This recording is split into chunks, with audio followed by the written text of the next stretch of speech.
Just before we even cast Eliza, Faith said, we're gonna have a new Slayer, her name will be Faith, and she's gonna start out rough and tumble, and she will go psycho. Ah, this is perhaps Faith. New Watcher? New Watcher. Screw that. Now, why didn't I just say that? Faith was, and it turned out to be an amazing character. I don't think any of us realized how important Faith was going to be. So, what are friends for? I mean, I'm sorry, it's just all the sweating nightly, side-by-side action you never put in for a little after hours, Thanks for the poetry. And now? I think a lot of people connected with her because she started to represent like the working class, you know, Slayer chick. And, you know, whereas Buffy's kind of got all her designer clothes and she lives in the nice house, that's not everyone in our country. Nicely diverted, V. Diverted? That was me fighting for my life, Miss Attention Span. This isn't a Tupperware party. You know, the girl had a story, and there's a reason for why she's so messed up and psychotic. We often talked about the fact that Faith was sort of Buffy's shadow self, that she was the, you know, the same elements, but gone to a dark place. So really fun to contrast the two, and that's what a lot of the episodes sort of, you know, that featured the two of them together were really about.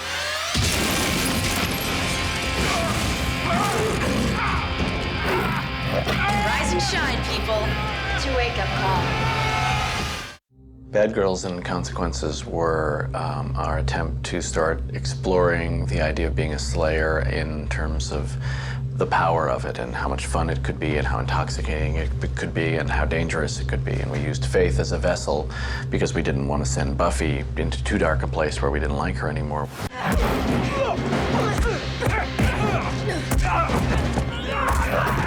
So yes, we knew that this was the first chink in her mental armor. And I was happy to turn that one just a little bit. Tell me you don't get off on this. Didn't suck. She's kind of not too clear on her duties, I think. She has all these strange mantras. When are you gonna get this, B? Life for Slayer is very simple. Want, take, have. You know, 5 by 5, everything's cool. Just, you know, go with it. Do what we're Slayers. We can do whatever we want. And she actually tries to reel Buffy into that. Want. Take. Have. I'm getting it. There's a little bit of bloodlust in Buffy. There's a lot of bloodlust in Faith. Faith opens the floodgates and goes to places where Buffy just kind of flirts with.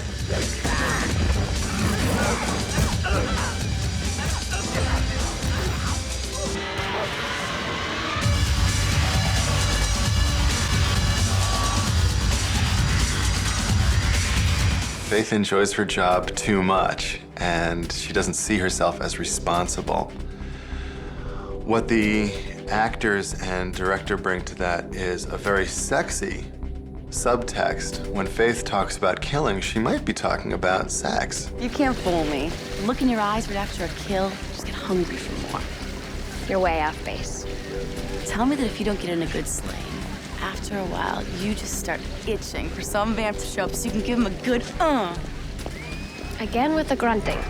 They end up at the end of the show just going too far with it, and a human being comes in and I kill him by accident. I think it initially really freaks her out, and I think that she definitely feels guilty.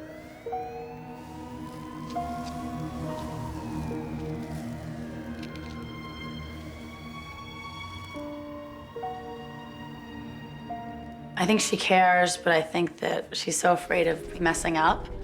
Faith, we need to talk about what we're gonna do. There's nothing to talk about. I was doing my job.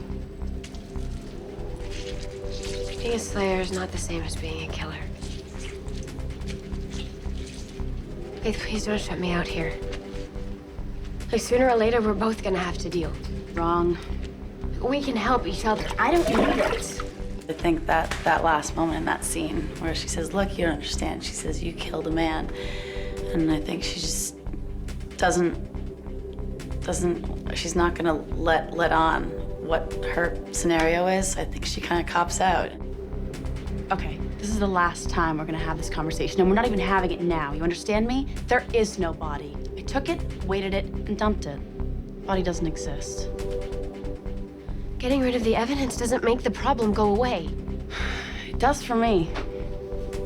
Faith, you don't get it. You killed a man. No, you don't get it. I don't care. I think she's lying to herself because I think she does care. But I also think that she's all of a sudden in a situation with Buffy and all these people and that she didn't plan on getting into.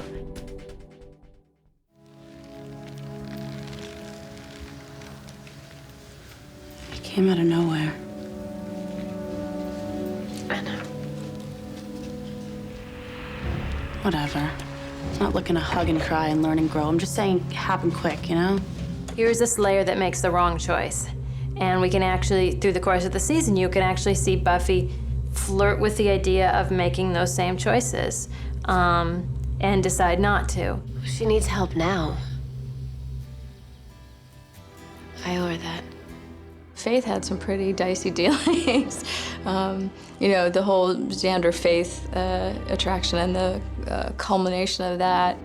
I just came by to see how you are, actually.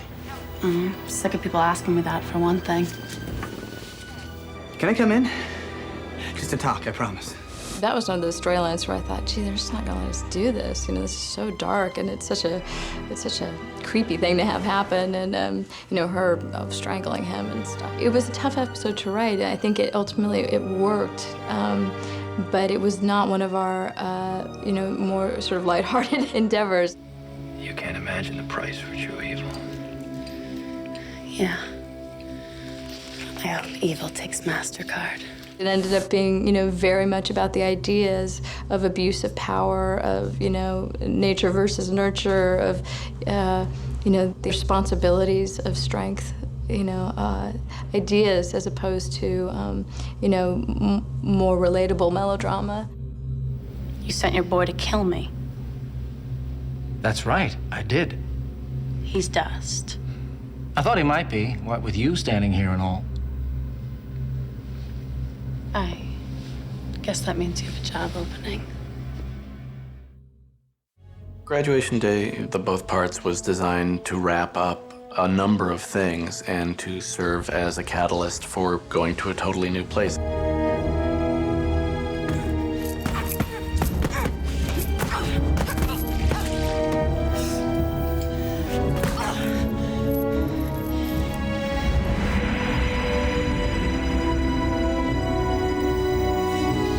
The fight between the two of them took, you know, a couple of days to shoot. We built the set, Faith's apartment, and we built the exterior of the roof that they fall onto. It was very important to me that they go from one level to the next, that the fight not just be two people in a room as we so often do. Ready to cut loose? Try me. Okay, then. Give us a kiss. It was definitely great because you have with the two Slayers fighting, you have, you know, a match for Buffy's power. It was her double. It was her dark side. It was, you know, all of the text and the subtext between them was so charged. It was so much a part of her that, you know, it needed to be bigger than anything. What's the matter? All that killing and you're afraid to die? Liza brought a lot of intensity to it, and we made a monster of her, which was interesting because she was our first really human monster. She was the first one that we couldn't just kill with impunity. That's mine. You're about to get it back.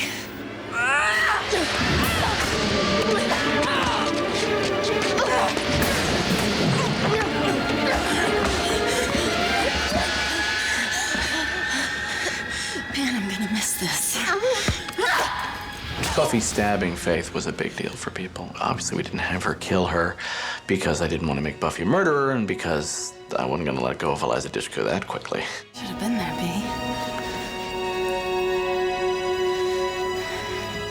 Quite a ride.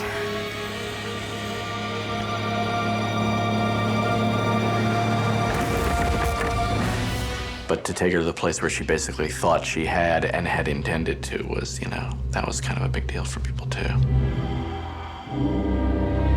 In the case of Who Are You, what I wanted to do basically was,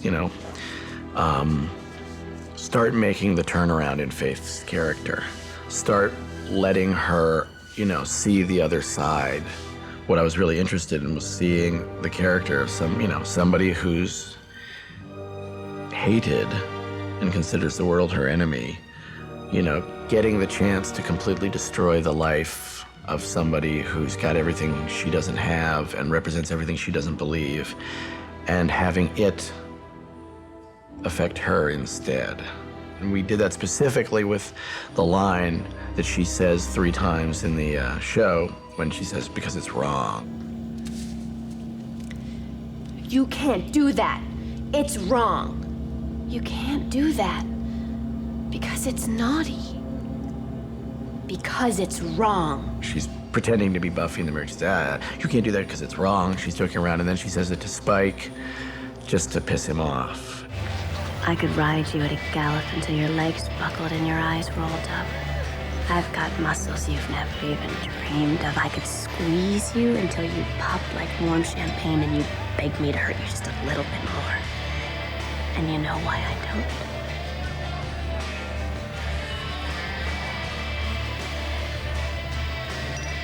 Because it's wrong. And then by the end of the show, she says it with all sincerity. She's become Buffy. She wants more than anything in the world to be Buffy, which is just impossible for her. And, she realizes that she hates what she is more than anybody else. Riley, it's me. Never mind. How many are in there? Well, who are you? I have strength you couldn't dream of. Adam has shown me the way, and there is nothing. Now, there were some mannerisms and the way they walked and things that they really did study, but mostly it was just about having been given that different role. It's like letting Eliza play the sincerity and the angst of a character and letting Sarah play the anarchy and the sort of, pissed off sort of superiorness of a character. It was just such a fun character to develop with Joss and the writers and the other actors. Now spread them. You wish.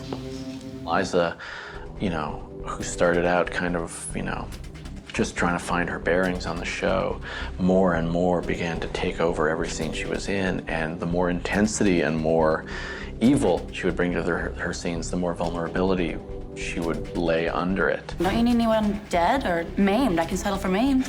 You little firecracker. My mom used to call me that when I was little. One of the things about Buffy is that even though it's so far-fetched and there's demons and it's all the science fiction stuff, Joss has a really good idea. I think it's a more realistic look at how, teens are dealing with, teen angst and teen, and she's this girl who's got this, basically it's like she's kind of an outcast. I just want to talk to you. That's what they all say. And then it's just let me stay the night. Won't try anything. You want to go the long way around? Hey, I can do that. I'm not getting any older. They were great characters to work with, and I think in some ways took off in a sense that we didn't kind of expect at the beginning. At the beginning, it was just, oh, this could be cool, and she's going to be sort of this dark version of Buffy, and ended up being, I think, a little more poignant, a little more rich than we anticipated.